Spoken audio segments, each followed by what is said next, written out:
Hi friends, ఈరోజు మన natural star Nani నటించిన జీవించిన సరిపోదా శనివారం సినిమా చూసి రావడం జరిగింది.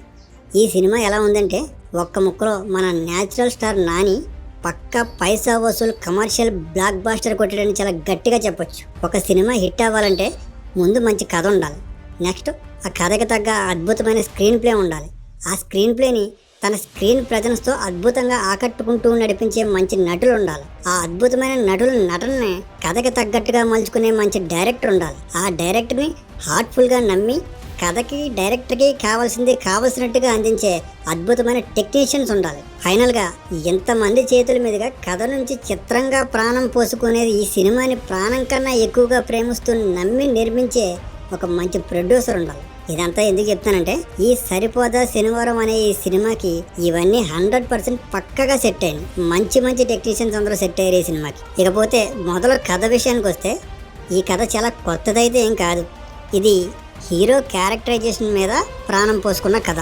చిన్నప్పటి నుంచి ప్రతి క్షణం కోప్పడే కొడుక్కి కొద్ది రోజుల్లో చనిపోయే తల్లి ఒక మాట చెప్తుంది.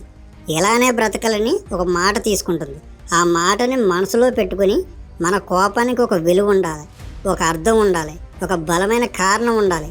ఆ కోపం వెనక దాగున్న ఆ బలమైన కారణాన్ని అర్థం చేసుకోవడానికి మనకి కొంత సమయం ఉండాలని అర్థం చేసుకుని వారం రోజులు తన జీవితంలో ఎటువంటి పరిస్థితులు ఎదురైనా తట్టుకుంటూ సహనంతో వీటన్నిటికీ సరిపోదా శనివారం అన్న మాటను మైండ్లో పెట్టుకుంటూ నార్మల్ లైఫ్ లీడ్ చేసే హీరో సూర్య లైఫ్లోకి, అంటే మన న్యాచురల్ స్టార్ నాని లైఫ్లోకి ఒకరి మీద వచ్చిన కోపాన్ని అకారణంగా అందరి మీద చూపించే ఇన్స్పెక్టర్ దయా అనే ఒక సైకో డిఫరెంట్ క్యారెక్టర్తో ఎంటర్ అవుతాడు మన ఎస్జే సూర్య గారు. ఈ దయా క్యారెక్టర్ని మన ఎస్జే సూర్య గారు చించి ఆరేశారని చెప్పొచ్చు. ఫస్ట్ హాఫ్ అంతా అందరూ వీళ్ళిద్దరూ ఒకరికొకరు ఎప్పుడెప్పుడు ఎదురవుతారు, ఎలా ఎదురవుతారు, ఎదురైన తర్వాత ఎలా ఉండబోతుందో సిచ్యువేషన్ అనుకుంటూ అందరూ మంచి క్యూరియాసిటీతో కుతూహలంగా కథలోకి ఇన్వాల్వ్ అవుతారు. లేదు ఆ విధంగా మంచి గ్రిప్పింగ్ స్క్రీన్ ప్లేతో డైరెక్టర్ వివేక్ ఆత్రేయ గారు అందరినీ ఆకట్టుకుంటూ కథలోకి ఇన్వాల్వ్ చేశారు. ఆ విధంగా ఫస్ట్ హాఫ్ బ్లాక్ బస్టర్ కొట్టారు. ఇక సెకండ్ హాఫ్ లో ఈ డిఫరెంట్ క్యారెక్టర్లు ఉన్న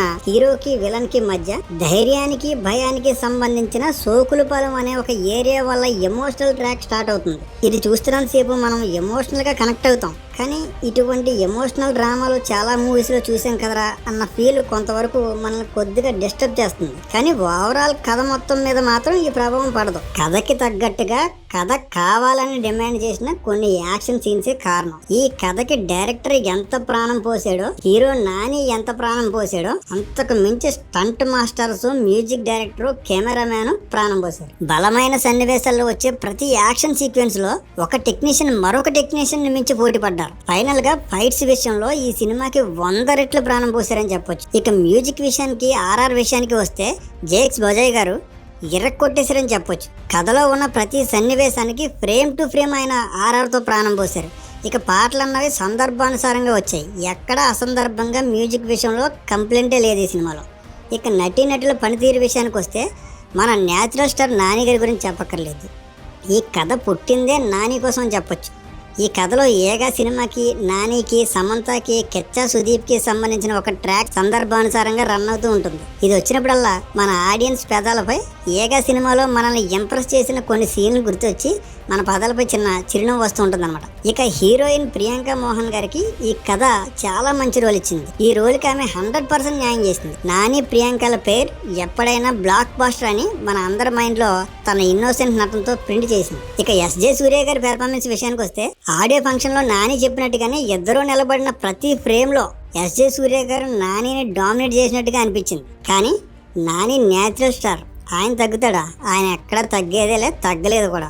ఇద్దరు దెబ్బ పెర్ఫార్మెన్స్ తో కథకి 100% న్యాయం చేశారు. ఇక మిగిలిన ముఖ్యమైన పాత్రలో సాయి కుమార్ గారికి తండ్రిగా మంచి పాత్ర పడింది. ఆయన దానికి 100% న్యాయం చేశారు. తల్లిగా అభిరామి గారికి కూడా ఛాయాదేవిగా చాలా మంచి పాత్ర పడింది.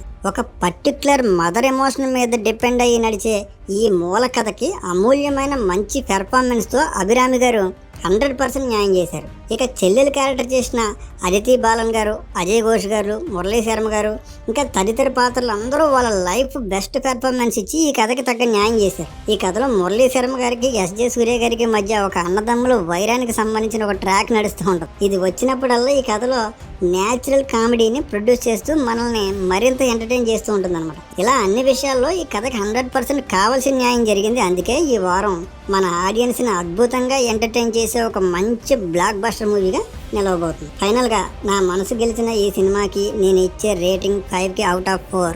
Thank you friends. ఫైనల్గా సినిమా బాగుంది. 2 hours 44 minutes డ్యూరేషన్ ఉన్నా ఎక్కడ ల్యాగ్ లేదు, ల్యాగ్ అనిపించలేదు. మీకు కూడా అనిపించదని నా నమ్మకం. పక్కగా ఎంటర్టైన్ అవుతారు. కాన్ఫిడెంట్గా వెళ్ళి చూడండి, ఎంజాయ్ చేయండి.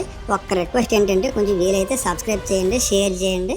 మీకు మా ఛానల్ మీద ఉన్న అభిప్రాయాన్ని కామెంట్ రూపంలో తెలియజేయండి. దయచేసి ఎంకరేజ్ చేయండి. Thank you all.